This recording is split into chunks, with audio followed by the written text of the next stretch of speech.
Napoleon Bonaparte, the man who changed Europe forever. Napoleon was born on the 15th of August, 1769, on the island of Corsica. Just months before his birth, Corsica had become part of France after years of Italian rule. Napoleon's family was part of the minor nobility. They were proud but not wealthy. Growing up, Napoleon was smaller than most boys and not very strong, but he was extremely intelligent and driven. At the age of 9, Napoleon left Corsica and went to military school in mainland France. This was a big change for the young boy. He had a strong Corsican accent and was different from other students who often mocked him. Yet, Napoleon was very serious about his studies. He especially loved history, geography, and the art of war.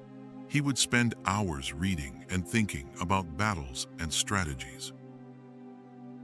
His teachers noticed his talent. They saw a young boy with a sharp mind and a strong will to succeed. Although he faced bullying, he used it as fuel to work even harder.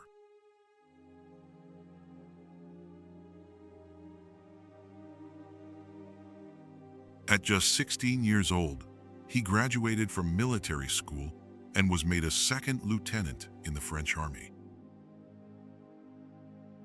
When the French Revolution began in 1789, the country was thrown into chaos. The old monarchy was overthrown, and many nobles lost their power or their lives. Napoleon supported the revolution and saw it as his chance. The old army was changing, and new leaders were needed. He proved himself on the battlefield. His bravery and clever plans helped him win battles. By his mid-22nd, Napoleon was already gaining a reputation as a rising star in the French army. In 1796, he was given the command of the French army in Italy. The army was tired and poorly equipped, but he had big plans. Using speed and surprise, he led his troops to victory against much larger armies. He moved his forces quickly, attacked unexpectedly, and won battle after battle. His success in Italy made him a national hero in France. The victories helped France gain new territory and increased its power in Europe. Napoleon's fame and influence grew fast, and people began to believe he might become the country's greatest leader. In 1798, he took his army to Egypt. His goal was to protect French trade routes and hurt Britain, France's rival. He brought scientists, artists, and scholars to study Egypt's ancient history and culture. During this time, the Rosetta Stone was discovered. Despite some victories, the military part of the campaign was difficult. The British Navy destroyed the French fleet, trapping Napoleon's army in Egypt. Seeing no way forward, Napoleon secretly left Egypt and returned to France. France's government was weak and unstable. In 1799, he joined a group that took control of the government in a sudden coup. He became first consul, the most powerful position in France.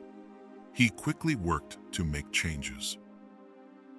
He fixed the economy, built roads and schools, and created a clear and fair set of laws called the Napoleonic Code. These changes made people feel safer and more hopeful. In 1796, he married Josephine de Beauharnais, a beautiful and elegant woman older than him. Josephine had 2 children from her previous marriage. Napoleon was deeply in love with Josephine. He wrote her many letters, filled with words of love and longing. He called her his "my only love," showing how important she was to him. But their marriage had problems. Josephine could not have children, and for Napoleon, having an heir was very important.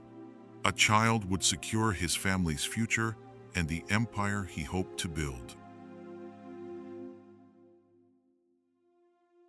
In 1804, Napoleon crowned himself Emperor of the French in a grand ceremony in Paris. By doing it himself, he showed he owed his power to no one but himself. As emperor, he wanted to expand France's power across Europe. He led many wars, known as the Napoleonic Wars, against coalitions of European nations. His army was well-trained, disciplined, and fearless. His brilliant tactics helped him win many battles. One of his greatest victories was at Austerlitz in 1805, where he defeated the combined armies of Russia and Austria. Despite his love to Josephine, their issue caused tension. In 1810, he made the difficult decision to divorce Josephine.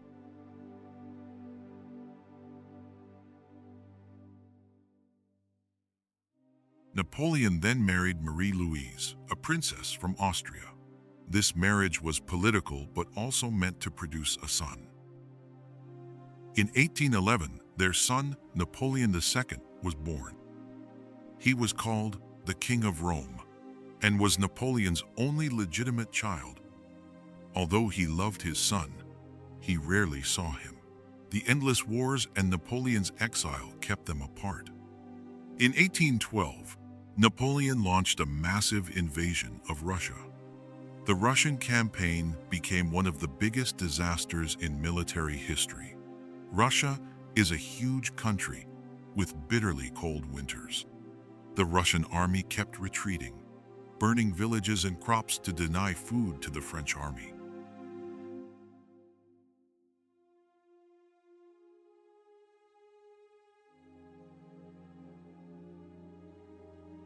French forces marched deep into Russia, but ran out of supplies and suffered in the cold.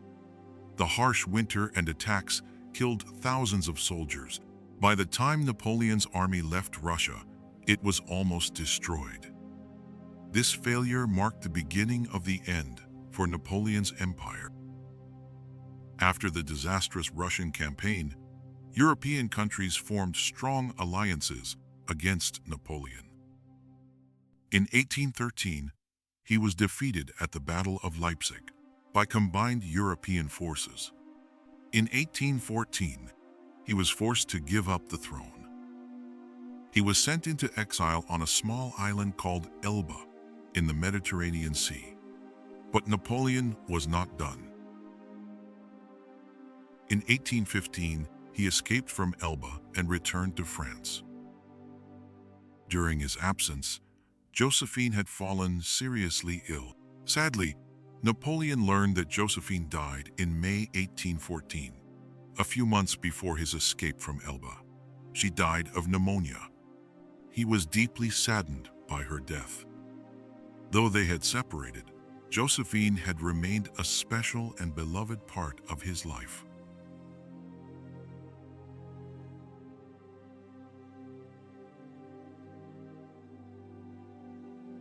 He quickly gathered an army and ruled again for about 100 days. Europe's armies prepared to stop him once and for all. In June 1815, the decisive battle was fought at Waterloo in Belgium. He was defeated by the British army, led by the Duke of Wellington and their allies. After the defeat at Waterloo, he was sent far away to the island of St. Helena in the South Atlantic Ocean. There, he lived under close watch.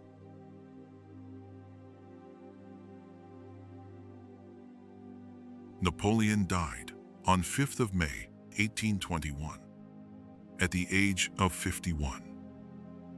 The cause of death is believed to be stomach illness. Though he died in exile, His impact on history was undeniable. If you enjoyed this video, please like, comment, and subscribe to help us grow. Thank you for watching.